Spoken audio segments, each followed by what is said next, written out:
Coucou tout le monde, moi c'est Stella, bienvenue sur ma chaîne YouTube. On se retrouve aujourd'hui pour une nouvelle vidéo. Aujourd'hui on va répondre à quelques questions auxquelles j'ai pas encore répondu sur ma chaîne, c'est-à-dire j'ai pas encore vraiment eu l'occasion de vous répondre. On va le faire aujourd'hui. On va également parler de cette coiffure protectrice que j'ai sur la tête, comment est-ce que je l'entretiens, quels sont les produits que j'ai utilisés, je laisserai linker quelque part au niveau de l'information dans la vidéo pour que vous puissiez vous retrouver parce que j'ai fait une vidéo dessus. Alors avant de commencer la vidéo, n'hésite pas à me laisser un pouce bleu, à me laisser un cœur en commentaire si tu sais pas trop quoi écrire, ça aide toujours pour les autres, ça fait chaud au cœur. Et without further ado, let's hop into the video. Naturellement, la première question qui m'est venue à l'esprit, c'est qu'est-ce qu'une coiffure protectrice? Une coiffure protectrice, c'est un style de coiffure qui vise à protéger les cheveux des dommages et de la casse. Elle est particulièrement populaire pour les personnes ayant des cheveux crépus, c'est-à-dire comme les miens, ou encore des cheveux bouclés ou fragiles. Les coiffures protectrices peuvent inclure des tresses, des nattes, des tissages, des perruques, des chignons et d'autres styles qui permettent de réduire la manipulation excessive des cheveux et de les protéger des éléments extérieurs, c'est-à-dire de la chaleur, du vent et des intempéries. Ce qui me ramène à la mise en pli d'aujourd'hui, j'ai fait des nattes à la base et des twists au bout. Alors pourquoi est-ce que j'ai fait des nattes à la base? C'est pour pouvoir avoir les racines qui sont bien étirées et minimiser au maximum possible les frises. Par rapport aux twists, c'est une préférence. Personnellement, j'aime bien voir la définition que les twists me laissent et le volume que ça apporte également. Vous pouvez faire des braid out, c'est ce que je fais également lorsque j'ai envie de me faire des chignons après avoir porté mes cheveux en braid out. Mais là, puisque j'avais envie d'avoir particulièrement ces boucles et les cheveux définis comme vous le voyez à l'écran, alors je me suis décidée à faire des twists. Mais le problème justement avec ce genre de coiffure, c'est-à-dire avec ce genre de mise en pli, c'est le fait d'avoir les cheveux tout le temps au vent. Ce qui me ramène à la question que vous m'avez déjà posée sur ma chaîne, c'est-à-dire comment est-ce que j'entretiens cela et comment est-ce que je fais au long de la semaine pour pouvoir avoir les cheveux toujours aussi brillants et toujours aussi bien définis.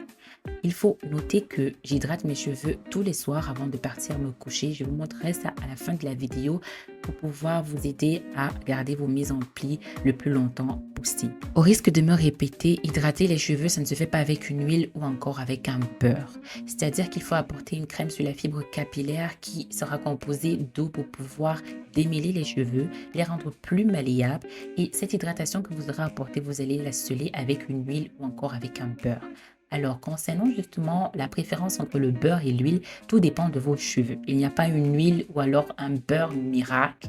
Non, il y a des beurres qui ont des compositions un peu plus que d'autres beurres ou encore que d'autres huiles. Et selon les différents types de cheveux, mais aussi la porosité et le volume, alors vous aurez besoin de différentes huiles ou beurres par rapport à ce que moi j'utilise. Il s'agit de connaître exactement comment est-ce que ces cheveux fonctionnent pour pouvoir apporter le produit qui fonctionne le mieux avec sa touffe. En parlant de touffe, je reviens également sur un commentaire que je reçois assez fréquemment, c'est-à-dire le fait que la génétique joue énormément sur mes cheveux, sur la touffe, sur la densité et tout, ce qui n'est pas faux.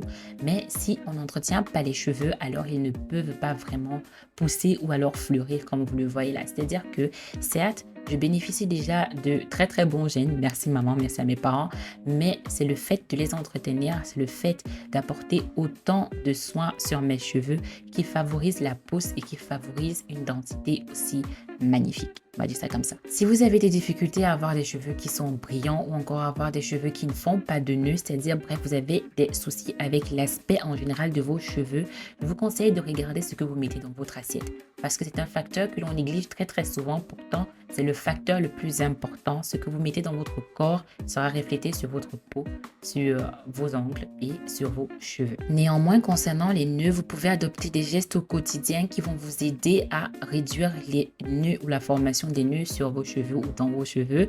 Il s'agit là de faire des coiffures qui emprisonnent vos cheveux, c'est-à-dire de faire des twists, des nattes, des tissages pour pouvoir garder les pointes bien hydratées, toujours bien démêlées, toujours bien étirées afin d'éviter justement le maximum de casse possible. Mais la casse n'est pas évitable à 100%. Cependant, pour pouvoir avoir des pointes fraîches et une casse réduite, on conseille très souvent de vous munir de vos paires de ciseaux et de couper vos cheveux. En fait, voilà.